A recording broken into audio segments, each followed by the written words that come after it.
Question number 1 objective 1 chapter the nucleus.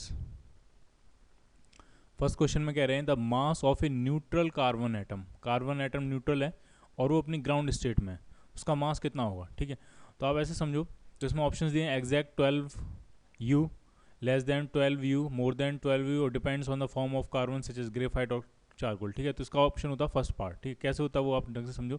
You क्या है, you है आपकी एटॉमिक मास यूनिट। ठीक है, तो जो 1 एटॉमिक मास यूनिट है 1 यू, उसको डिफाइन ही ऐसे किया गया है कि ये होता है 1/12 ऑफ मास ऑफ कार्बन 12, और न्यूट्रल होना चाहिए, आयन नहीं होना चाहिए, न्यूट्रल होना चाहिए और अपनी ग्राउंड स्टेट में होना चाहिए। ठीक है, तो डिफाइंड ही ऐसे किया गया है कि जो 1 एटॉमिक मास यूनिट है वो है 1/12 ऑफ मास ऑफ कार्बन 12, और ये एटम कैसा होना चाहिए, न्यूट्रल एटम होना चाहिए, अपनी ग्राउंड स्टेट में होना चाहिए, जिसके अंदर 6 प्रोटॉन्स, 6 न्यूट्रॉन और 6 इलेक्ट्रॉन्स होने चाहिए। ठीक है, तो mass of carbon 12 neutral ground state का मास कितना हो जाएगा, तो 12 को इस तरफ ले जाएंगे तो एक्जैक्टली किसके बराबर हो जाएगा, 12 यू के बराबर। ठीक है, तो इसमें ऑप्शन होगा ए पार्ट, क्योंकि कार्बन को ही रेफरेंस मानकर एटॉमिक मास यूनिट की डेफिनेशन जो है वो कार्बन को ही रेफरेंस मानकर दी गई है। ठीक है, तो कार्बन का जो मास होता है, न्यूट्रल कार्बन एटम होना चाहिए, ग्राउंड स्टेट में होना चाहिए, 6 प्रोटॉन, 6 न्यूट्रॉन और 6 इलेक्ट्रॉन होने चाहिए, तो उसका मास जो आता है वो आता है exact 12 U. Clear. Question number 2 काफ़ी ईजी है ये। पूछ रहे हैं the mass number of a nucleus is equal to, mass number किसके बराबर होता है, तो जो मास नंबर होता है उसको ए से रिप्रेजेंट करते हैं, और वो होता है number of protons plus number of neutrons. Protons और न्यूट्रॉन्स का जो सम होता है, जो टोटल न्यूक्लियॉन्स होते हैं। ठीक है, जो न्यूक्लियस के अंदर जो भी पार्टिकल्स मिलते हैं उनको हम न्यूक्लियॉन्स कहते हैं। उसमें कौन कौन से पार्टिकल्स होते हैं, तो उसके अंदर होते हैं प्रोटॉन्स और न्यूट्रॉन्स, तो इन दोनों को मिला के हम क्या बोलते हैं, न्यूक्लियॉन्स। ठीक है, तो जो मास नंबर होता है वो किसके बराबर होता है, प्रोटॉन्स का नंबर प्लस न्यूट्रॉन्स का नंबर, या फिर ऐसे कह सकते हैं टोटल नंबर ऑफ न्यूक्लियॉन्स। ठीक है, तो कौन सा ऑप्शन हो जाएगा, नंबर ऑफ न्यूट्रॉन्स नहीं, खाली नंबर ऑफ न्यूट्रॉन्स नहीं है, नंबर ऑफ प्रोटॉन्स भी नहीं है, ये क्या है, number of nucleons in the nucleus, जो टोटल न्यूक्लियॉन्स हैं। ठीक है, जो कि किसका सम होगा, प्रोटॉन और न्यूट्रॉन का सम, तो इसमें ऑप्शन मिल जाएगा आपको सी पार्ट। थर्ड क्वेश्चन भी काफ़ी ईजी है। As compare to carbon 12 and carbon 14 atom, दो एटम आपको कंसिडर करने, एक है कार्बन 12 और एक है कार्बन 14। ठीक है, ये होता है 6C कार्बन 12 और ये होगा 6C कार्बन 14, 16 नहीं 14। ठीक है, तो पूछा है कि इन दोनों में as compare to carbon 12 carbon 14 atom has, क्या एक्स्ट्रा होता है उसके पास। ठीक है, तो Z तो दोनों का सेम है, Z सेम है, इसका मतलब नंबर ऑफ प्रोटॉन्स दोनों में सेम होंगे और नंबर ऑफ इलेक्ट्रॉन्स दोनों में सेम होंगे। ठीक है, तो एटॉमिक नंबर जो है वो इसका 2 यूनिट से ज़्यादा है। इसका एटॉमिक नंबर जो है वो दिया है 12 मास नंबर इसका, और इसका मास नंबर दिया आपको 14। इसका मतलब प्रोटॉन अगर सेम है तो नंबर ऑफ न्यूट्रॉन्स इसमें ज़्यादा होंगे। ठीक है, तो 2 न्यूट्रॉन एक्स्ट्रा होते हैं कार्बन 14 में, बाकी नंबर ऑफ प्रोटॉन्स और नंबर ऑफ इलेक्ट्रॉन्स क्या होते हैं, सेम। ठीक है, तो क्या ऑप्शन होगा, 2 extra protons and 2 extra electrons, गलत है, number of protons electrons same है। 2 एक्स्ट्रा प्रोटॉन्स नहीं, 2 extra neutrons and no extra electrons. ठीक है, ये सी ऑप्शन ठीक है, 2 एक्स्ट्रा न्यूट्रॉन होंगे और कोई एक्स्ट्रा इलेक्ट्रॉन नहीं होगा। 2 extra neutron and 2 extra electrons, ये भी गलत है। ठीक है, क्लियर। कार्बन 14 और कार्बन 12 में बस इतना डिफरेंस होता है कि जो न्यूट्रॉन्स होते हैं कार्बन 14 में वो बस 2 एक्स्ट्रा होते हैं, बाकी नंबर ऑफ प्रोटॉन्स और नंबर ऑफ इलेक्ट्रॉन्स दोनों में क्या होंगे, सेम। फोर्थ करते हैं, ये भी काफ़ी ईजी है। The mass number of a nucleus, जो मास नंबर है is always less than it's atomic number, is always more than it's atomic number. Mass number कहते हैं ए और एटॉमिक नंबर कहते हैं जेड। ठीक है, और किसी भी एलिमेंट को कुछ ऐसे लिखते हैं जेड एक्स ए, ए आपका मास नंबर, जेड क्या है आपका एटॉमिक नंबर। ठीक है, तो ये कह रहे हैं कि ए जो है वो जेड से हमेशा ज़्यादा होता है या कम होता है या फिर इक्वल होता है, कि समटाइम्स, और लास्ट ऑप्शन कह रहे हैं sometimes more than and sometimes equal to its atomic number. ठीक है, तो ये हमें पता है जो ए होता है इसके अंदर होते हैं प्रोटॉन्स भी होते हैं और इसके अंदर न्यूट्रॉन्स भी होते हैं। ठीक है, और जेड के अंदर सिर्फ और सिर्फ क्या होते हैं, प्रोटॉन्स। ठीक है, तो यहाँ से तो साफ दिख रहा है कि जो ए होना चाहिए वो जेड से ज़्यादा होना चाहिए, लेकिन एक केस ऐसा भी है जिसमें नंबर ऑफ न्यूट्रॉन जीरो होते हैं, तो नंबर ऑफ न्यूट्रॉन अगर जीरो हो जाएंगे तो ए और जेड क्या हो जाएगा, इक्वल, तो वो होता है हाइड्रोजन का केस 1H1, उसमें कोई न्यूट्रॉन नहीं होता, एक प्रोटॉन होता है और एक क्या होता है, इलेक्ट्रॉन। ठीक है, तो जो ए है वो हमेशा जेड से ज़्यादा रहेगा नॉर्मल केसेस में, और एक पर्टिकुलर केस में जो ए है वो जेड की क्या हो जाता है, बराबर। ठीक है, बराबर तब होगा जिस केस में न्यूट्रॉन का नंबर क्या हो जाना चाहिए, जीरो, तब प्रोटॉन और प्रोटॉन दोनों इक्वल हो जाएंगे। ठीक है, तो इसका ऑप्शन हो जाएगा D part, sometimes more than and sometimes equal to its atomic number. Clear. Fifth question करते हैं, ये भी काफ़ी इजी है। The graph of log L N मतलब होता है log base e R upon R naught एक कांस्टेंट होता है और आर क्या है रेडियस, और किसका ग्राफ चाहिए एल एन ए क्या है उसका एटॉमिक नंबर, सॉरी ए क्या होता है मास नंबर, एटॉमिक नंबर नहीं, ए मतलब मास नंबर, ए होता है मास नंबर और जेड क्या होता है, जेड होता है एटॉमिक नंबर। ठीक है, ये है मास नंबर और जेड क्या होता है एटॉमिक नंबर। ए का मतलब एटॉमिक नंबर मत समझ लेना, ठीक है। तो एल एन होता है L N R upon R naught versus L N A का ग्राफ आपसे पूछा गया है कैसा होगा ग्राफ। तो इनमें रिलेशन क्या होता है वैसे, तो जो इनमें रिलेशन होता है वो होता है r is equal to r naught into a की पावर 1/3, ये रिलेशन होता है। तो अगर हम आर अपॉन आर नॉट लिखेंगे तो बन जाएगा वो ए इज टू पावर 1/3, और दोनों तरफ लॉग भी लेना है हमने तो ये बन जाएगा L N R upon R naught. तो जब इस तरफ लॉग लेंगे इसका तो ये जो 1/3 पावर है वो बाहर आ जाएगी और ये बचेगा L N A.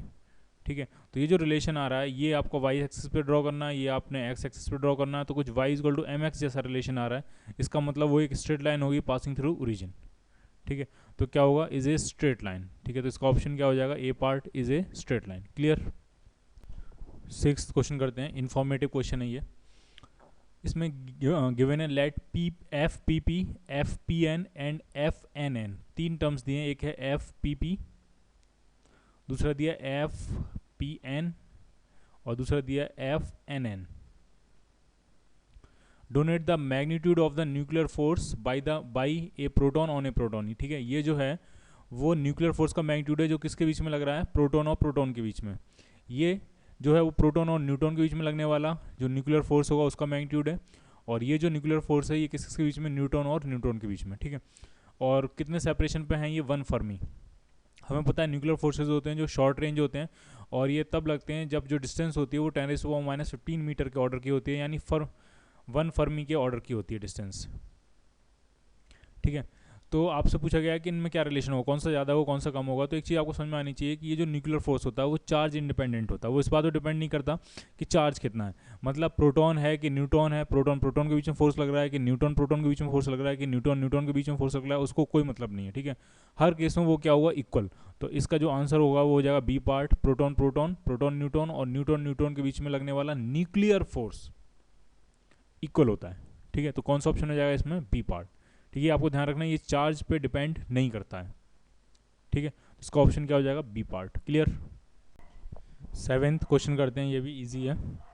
Late F P P F P N and F N N represent the magnitude of net force. ठीक है, किसका मैग्नीट्यूड रिप्रेजेंट करता है, net force on a proton by proton on a proton, proton proton के बीच में ये है नेट फोर्स, प्रोटॉन न्यूट्रॉन के बीच में ये है नेट फोर्स, और न्यूट्रॉन न्यूट्रॉन के बीच में ये है नेट फोर्स। ठीक है, तो मैं अलग से लिख देता हूँ, एफ पी पी का मतलब net force between proton and proton, F P N का मतलब net force between proton and neutron, और एफ एन एन का मतलब net force between neutron and neutron. ठीक है, तो अब कौन कौन से फोर्स काउंट करने, निगलेक्ट ग्रेविटेशन फोर्स निगलेक्ट करना है आपने, और आपको सिर्फ कौन कौन से फोर्स काउंट करने, एक इलेक्ट्रोस्टैटिक फोर्स और एक न्यूक्लियर फोर्स। ठीक है, तो हमें पता है न्यूक्लियर फोर्स तो तीनों में क्या लगता है, इक्वल। ठीक है, इक्वली अट्रैक्ट करेंगे न्यूक्लियर फोर्स से, प्रोटॉन प्रोटॉन उतने ही न्यूक्लियर फोर्स से अट्रैक्ट कर रहा होगा प्रोटॉन दूसरे प्रोटॉन को, जितना कि एक प्रोटॉन न्यूट्रॉन को अट्रैक्ट कर रहा होगा, और जितना कि एक न्यूट्रॉन दूसरे न्यूट्रॉन को अट्रैक्ट कर रहा होगा। लेकिन सिंस प्रोटॉन प्रोटॉन पे दोनों पे पॉजिटिव चार्ज होगा तो इसमें एक रिपल्शन का भी फोर्स लगेगा, तो ओवरऑल जो फोर्स होगा वो स्लाइटली डिक्रीज कर जाएगा। और प्रोटॉन न्यूट्रॉन के बीच में कोई इलेक्ट्रोस्टैटिक फोर्स नहीं, न्यूट्रॉन न्यूट्रॉन के बीच में कोई इलेक्ट्रोस्टैटिक फोर्स नहीं, तो इनका जो नेट फोर्स होगा वो इक्वल होगा। ठीक है, तो इसमें ऑप्शन क्या मिल जाएगा आपका, डी पार्ट। ठीक है, ये दोनों तो इक्वल हैं, लेकिन ये स्लाइटली इसलिए डिक्रीज कर गया है क्योंकि प्रोटॉन प्रोटॉन के बीच में जो इलेक्ट्रोस्टैटिक रिपल्शन फोर्स होगा वो नेट फोर्स को, टोटल फोर्स को स्लाइटली क्या कर देगा, डिक्रीज कर देगा। ठीक है, तो ऑप्शन क्या हो जाएगा इसमें, D part. Clear. 8th question करते हैं, ये भी काफ़ी इजी क्वेश्चन है। 2 protons are kept at a separation of 10 nanometre. 2 protons हैं और उनको कितने सेपरेशन पर रखा गया है, तो वो है 10 नैनोमीटर। ठीक है, let F N and F E be the nuclear force and the electromagnetic force. Nuclear force उनके बीच में कितना है, एफ एन, और इलेक्ट्रोमैग्नेटिक फोर्स कितना है, तो वो है एफ ई। तो पूछा है क्या रिलेशन होगा। ठीक है, तो एक चीज़ आपको एकदम समझ में आनी चाहिए, जो इलेक्ट्रोस्टैटिक फोर्स होता है, इलेक्ट्रोमैग्नेटिक फोर्स होता है, ये लॉन्ग रेंज फोर्सेज होते हैं। ठीक है, डिस्टेंस अगर काफ़ी ज़्यादा भी है तो अभी ये लगेंगे, लेकिन जो न्यूक्लियर फोर्स होता है वो शॉर्ट रेंज फोर्स होता है, और वो किस ऑर्डर में लगता है, तो वो 10⁻⁻15 के ऑर्डर में लगता है। लेकिन यहाँ जो सेपरेशन है वो 10⁻⁸ है, सिर्फ नैनोमीटर को 10⁻⁹ लिखेंगे तो ये 10⁻⁸ है। ये जो सेपरेशन है इस रेंज से बहुत बहुत ज़्यादा है, ठीक है, मिलियंस टाइम्स ज़्यादा है, उससे भी ज़्यादा है, ठीक है। तो इस केस में इनके बीच में जो न्यूक्लियर फोर्स होगा एकदम कितना होगा, या एकदम नहीं कह सकते, ऑलमोस्ट कितना होगा, 0, ठीक है। सिर्फ और सिर्फ कौन सा फोर्स लग रहा होगा, इलेक्ट्रोस्टैटिक फोर्स। तो सिर्फ ऑप्शन क्या मिल जाएगा इसमें, B part. F E is much much greater than F N, क्योंकि एफ एन ऑलमोस्ट कितना हो गया, 0, या इजकल टू भी 0 पुट कर सकते हो आप, क्योंकि ये सिर्फ कैसा होता है, शॉर्ट रेंज फोर्स होता है, ठीक है। और एफ ई तो लगेगा ही लगेगा, तो f E is much much greater than F n. Clear. 9th question करते हैं, ये भी ईजी है। As the mass number increases, a जो है मास नंबर इंक्रीज कर रहा है, the binding energy per nucleon in the nucleus increases decreases remains the same, ठीक है। तो ये ग्राफ होता है mass number versus binding energy per nucleon, ये है मास नंबर और इस तरफ है बाइंडिंग एनर्जी पर न्यूक्लियन, ठीक है। तो ये जो ग्राफ बनता है वो कुछ ऐसे प्लॉट होता है, पहले ये इंक्रीज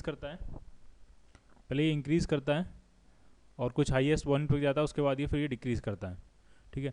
तो इसमें तो ऑप्शन कुछ भी हो सकता है, मास नंबर इंक्रीज करने पर अगर आप इस रीजन में हो, तो मास नंबर इंक्रीज करने पर बाइंडिंग एनर्जी पर न्यूक्लियन क्या कर रही है, इंक्रीज कर रही है।